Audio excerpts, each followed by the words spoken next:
Šiandien Panevėžio miesto žiniose matysite. Vėl tęsiama sustojusi lopšelių darželių renovacija. Miesto ir rajono gyventojai raginami civilizuotai tvarkyti nuotekas. Prasidėjo dviračių sporto centro statyba. Fotografijos galerijoje 11 metus iš eilės blyksniai. Pajudėjo pastaruoju metu sustoję miesto darželių renovacijos darbai. Savivaldybės administracijos direktorės pavaduotojos Janinos Gaidžiūnaitės teigimu, iš regiono tarnybos 2007–2013 metų laikotarpiui skirta lėšų 3 krypčių viešosios paskirties pastatų atnaujinimo darbams.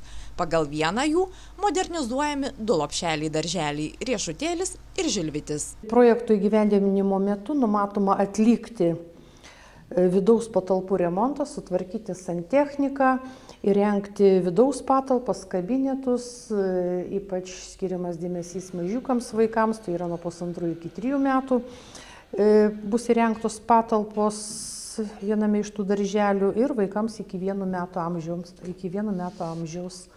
Tai reiškia pagerės vaikams sąlygos ir šis 2 darželių projektas bus įgyvendintas 12 metų pirmąjį pusmetį. Nuo 2007-ųjų, vykdant viešosios paskirties pastatų atnaujinimą regioniniu lygiu, skirta per 10 milijonų litų, sako Janina Gaidžiūnaitė. Suremontuota ir dar ketinama suremontuoti iš viso daugiau nei 10 lopšelių darželių. Darželio Žvaigždutės remontas pabaigtas 10 metų pabaigoje, kito darželio Puriena 11 metų pradžioje pabaigta pastatų rekonstrukcija, jų pilnai užbaigta.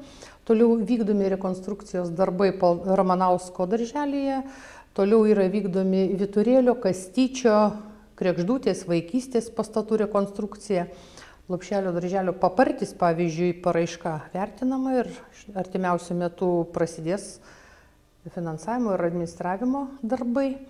Na, o lopšelio darželio Aušra paraiška yra vertinama verslo paramos agentūroje. Jeigu pavyks sutaupyti lėšų, sako savivaldos administracijos direktorės pavaduotoja, bus renovuojamos ir kitos, į rezervo sąrašą įtrauktos ikimokyklinės įstaigos. Tiesa, ne viskas vyksta sklandžiai. Dėl vieno Sigutės darželio rangos darbų viešųjų pirkimų neišvengta teisminių ginčų. 2004–2008 Panevėžyje įgyvendinus Nemuno vidurupio baseino investicinės programos pirmą etapą, 2050 Panevėžio miesto ir rajono gyventojų atsirado galimybė prisijungti prie centralizuotų nuotekų ir 1912 prie vandentiekio tinklų. Tačiau uždarosios akcinės bendrovės Aukštaitijos vandenys specialistai apgailestauja, kad šiais pasiūlymais naudojamasi vangokai. Šiai dienai maždaug 80% gyventojų yra prisijungę, tačiau apie 20% dar abejoja, sakykime, dar yra toks rezervas, o Europos Sąjunga, kadangi buvo pagrindinė šitų projekto finansuotoja, kaip ir dabar vykdomų projektų, vandentvarkos ūkio projektų pagrindinė finansuotoja yra Europos Sąjungos sanglaudos fondo lėšos, tai ir būsimų tikriausiai. Tai jai yra įdomu, kiek žmonės pasinaudoja šitomis galimybėmis. Šis ir kiti vandentvarkos ūkio plėtros projektai įgyvendinami dėl to, kad sumažėtų Nemuno ir jo intakų, Baltijos jūros, dirvožemio, gruntinių ir požeminių vandenų tarša. Gyventojams tuo pačiu pagerėtų teikiamų vandentvarkos paslaugų kokybė. Plėstųsi šios paslaugos gavėjų ratas. Šioje situacijoje, kai mes kalbam apie gyventojus, mes jau nekalbam, jiem dar bus ar nebus tos galimybės. Jiem jau yra galimybės. Jiem tai reikia pasidaryti įvadus. Ir pradėti naudotis centralizuotą nuotekų tvarkymo paslaugą, bei pradėti vartoti geros kokybės požeminį vandenį. Dėl ko mes akcentuojam visą šitą nuotekų tvarkymą.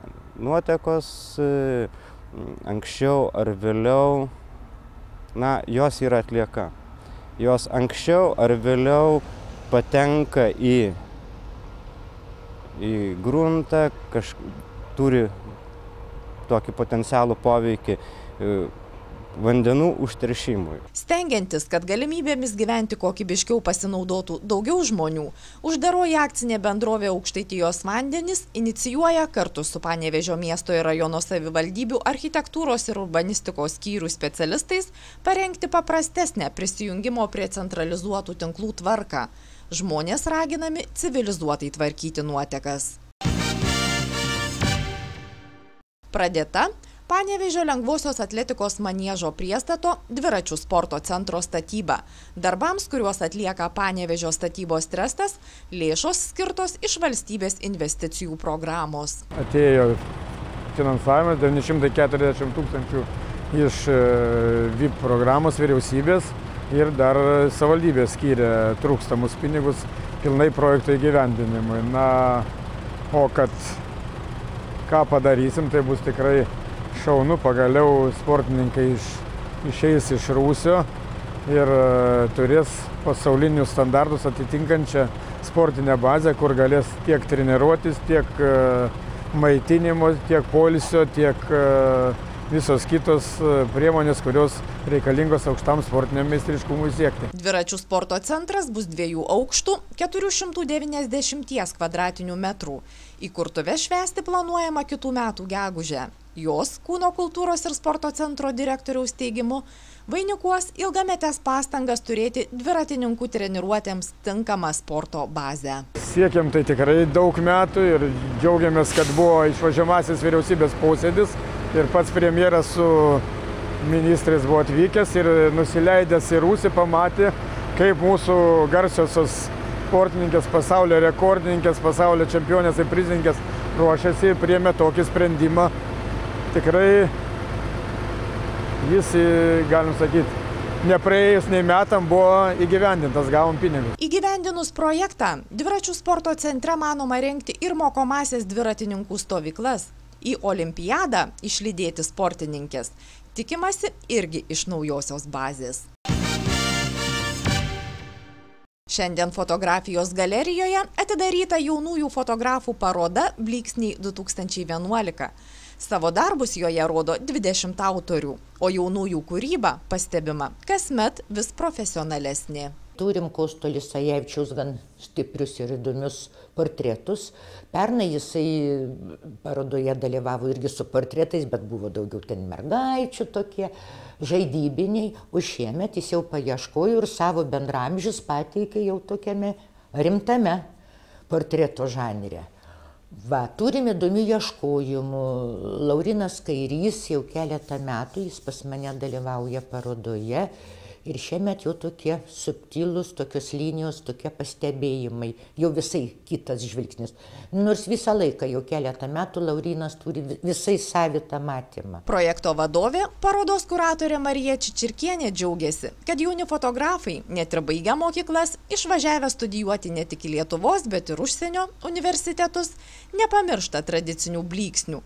O balčikonietis Rokas Baltušnikas, jau antrą kartą dalyvaujantis parodoje, tvirtina, kad fotografija, nors ir nebus jo ateities kelias, bet stipriu pomėgiu liks visada. Šiemet aš dėjau reportažinės fotografijas, nes pats ilgą laiką buvau ekrano komandos fanas, priklausau Pirmai armadai ir buvau taip pat ten fotografas jų.